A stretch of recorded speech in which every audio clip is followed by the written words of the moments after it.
You do have options.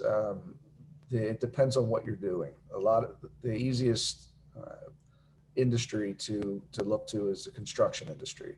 So if you're working for a company that doesn't have workers' compensation coverage, there's something called a statutory employer. Essentially, you could start climbing the ladder to find workers' compensation coverage. So you would go to the company that hired your company, and if they don't have workers' compensation coverage, you continue to go up the ladder until presumably you get to the general contractor who would have workers' compensation coverage. So if your employer was hired to do a job by another company and your employer doesn't have workers' compensation coverage, we may be able to find workers' compensation coverage through that other company.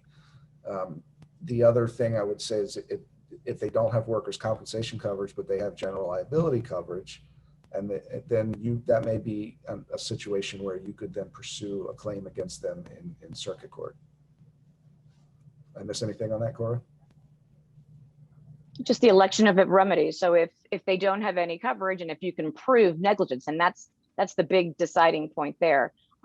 Many times you can't prove negligence. That's why they develop workers' compensation laws, so that it's a no-fault law that provides coverage to everyone, no matter what. An injured employee could be 100% responsible. An employer could be 100% responsible.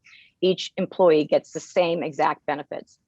So it's not a matter of proving fault. It's a no-fault system. However, if they don't have the workers' compensation coverage, then you, as the injured person, can elect the remedy, and then you can go to circuit civil court and prove that negligence, which has a lot better damages than work comp.